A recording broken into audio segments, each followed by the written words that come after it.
जय मां विंध्यवासिनी, हर हर महादेव। आप सभी का स्वागत है। तो जैसा हम सभी चर्चा करते आ रहे हैं अभी इस सीरीज में कि एक नए साधक को किस प्रकार से अपनी साधना का शुभारंभ करना चाहिए। तो चाहे आप किसी भी कारण से साधना के क्षेत्र में आना चाह रहे हैं, आप तंत्र आघात से परेशान हैं, शत्रुओं से परेशान हैं, कर्ज से ऋण के कारण आप किसी प्रकार के स्वास्थ्य में कोई दिक्कत है, उसके कारण परिवार में कलह कलेश है, या किसी भी कारण से आप जब परेशान हैं और साधना के क्षेत्र में आए हैं, या आपकी इच्छा है कि आप साधना करें, ये सबसे सर्वोत्तम बात होती है। तो अगर आप साधना के क्षेत्र में आए हैं और अगर आपको गुरु की प्राप्ति नहीं हुई है तो आरंभ हम किस प्रकार से करें, इसी के ऊपर हम सभी चर्चा कर रहे हैं। तो पूर्व के 2 वीडियोज हैं सीरीज के, जिसमें कि हम सभी बेसिक जो नियम हैं, जो विधि विधान है, उसके ऊपर चर्चा किया गया है कि हर साधक को आरंभ में इन सभी विधानों को करना चाहिए। और उसके पश्चात दूसरा जो है, जिसमें कि प्रथम साधना कौन सी होगी, उसके ऊपर चर्चा की गई है। अब आते हैं आज के वीडियोज़ में। इस सीरीज़ का ये अंतिम वीडियो होगा जिसमें हम शॉर्ट में एक एक विषय को जानेंगे कि आगे अब हमें क्या करना है। तो प्रथम तो हमने जो साधना में जब हम स्थान पर बैठते हैं उसके ऊपर चर्चा हुआ कि किस प्रकार से बैठेंगे, क्या विधि विधान करेंगे, जो कि हर साधना से पहले अनिवार्य होगा। ये बेसिक है, सभी साधक साधिकाओं के लिए है। दूसरा हमने चर्चा किया कि हम जो प्रथम साधना करेंगे वह गुरु साधना करेंगे। गुरु स्वरूप में किस स्वरूप की साधना करनी है।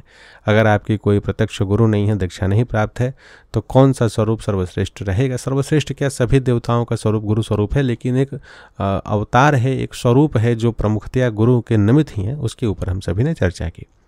अब इसके पश्चात जब वह साधना पूर्ण हो जाए, देव दीक्षा विधान हो जाए, गुरु की साधना प्रथम हम पूर्ण कर लेते हैं, तब जो दूसरा साधना होगा वह गणपति जी की साधना होगा। गणपति जी की साधना करनी हो। अब गणपति जी के अनेक स्वरूप हैं, 56 विनायक माने गए हैं, 16 विनायक माने गए हैं। और आप परंपरा में जब जाएंगे, कुल परंपरा में, तो हर परंपरा के, हर विद्या के, महाविद्या के, उपमहाविद्या के अलग अलग गणपति हैं। उनका स्वतंत्र रूप से पूरा एक तंत्र विकसित है और स्वतंत्र रूप से उनकी पूरी मंडल साधना होती है।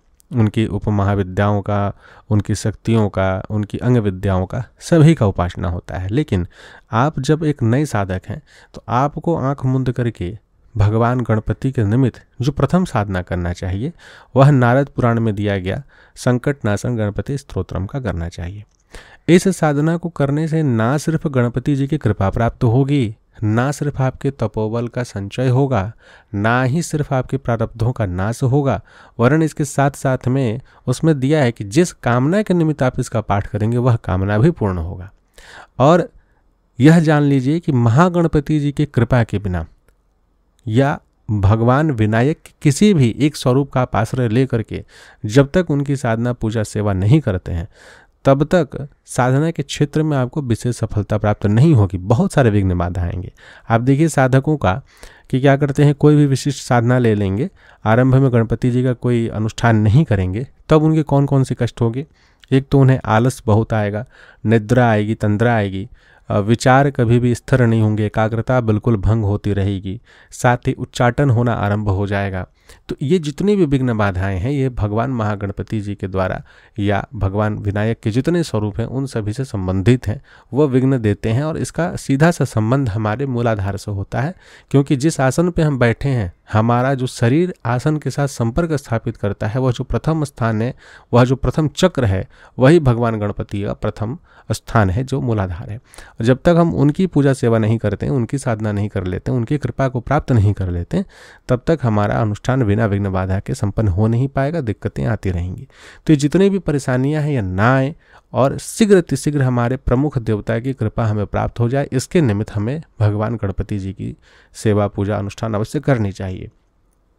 तो संकट नाशन गणपति स्तोत्रम का प्रथम अनुष्ठान करेंगे, उसका भी पूरा विधि विधान इस चैनल पे आपको प्राप्त हो जाएगा, उसका लिंक भी शेयर कर देंगे।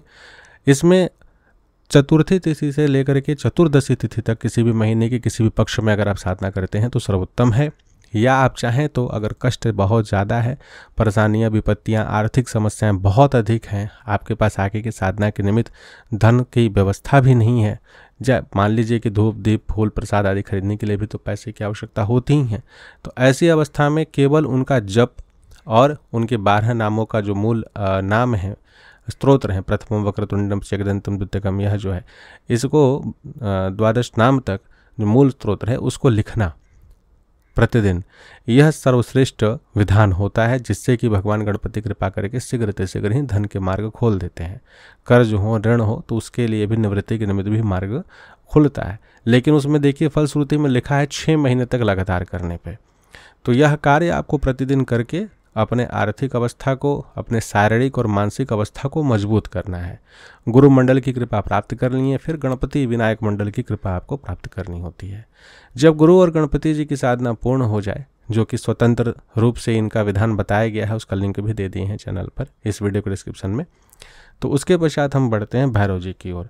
तीसरी साधना जो होगी वो भैरव जी की होगी। भैरव जी में भैरव जी के भी अनेक स्वरूप हैं। बटुक भैरव, काल भैरव, भूत भैरव, महाभैरव, शमशान भैरव, महाकाल भैरव और जितने शक्तिपीठ हैं उन सभी स्थानों के भैरव। तो भैरव जी के स्वरूप अनेक हैं। भैरव जी से संबंधित इस चैनल पे बहुत से वीडियोज हैं, उसका एक पूरा प्लेलिस्ट है, आप उसे देखिए, उस कंसेप्ट को क्लियर कीजिए। जो भैरव जी से आप डरते हो कि भैरव जी की पूजा करने से भूत प्रेत आ जाएंगे, उन सभी विषयों को क्लियर कर लीजिए पहले। और अपने साधना की सुरक्षा के लिए, पूर्णता के लिए आपको भैरव जी की साधना, जिसमें कि भगवान बटुक भैरव जी की साधना अवश्य करनी चाहिए। कितना करेंगे, कैसे करेंगे, उसके लिए स्वतंत्र रूप से कई सारे वीडियोज हैं चैनल पे, आप उन्हें देख करके समर्पण को पुष्ट कर सकते हैं, अपने कंसेप्ट को क्लियर कर सकते हैं और अच्छे से उस साधना को कर सकते हैं। यानी कि एक नए साधक को सबसे पहले आवश्यक विधि विधान को सीखने के पश्चात सबसे पहले उसे गुरु साधना, पुनः गणपति साधना और उसके पश्चात भैरव जी की साधना, बटुक भैरव जी की साधना अवश्य करनी चाहिए।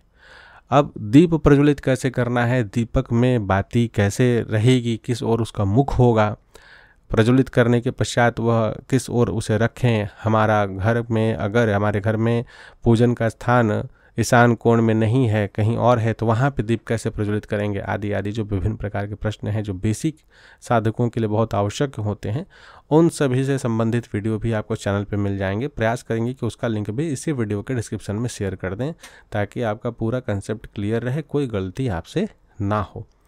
तो इस प्रकार से आप साधना के क्षेत्र में आगे बढ़ें। जो नए साधक हैं उनको इस विषयों का बहुत विशेष रूप से ध्यान रखना है, सीखना है। आगे के वीडियोज़ में और विधानों को विस्तृत रूप से बताया जाएगा। आप सभी जुड़े रहें, साथ चलें। जो भी आपके प्रश्न हो, कभी भी लाइव जब होता है तो आप उन प्रश्नों को रखें, प्रयास रहेगा कि उसका उत्तर दे करके आपकी शंका का निवारण किया जाए। जय मां विंध्यवासिनी, हर हर महादेव।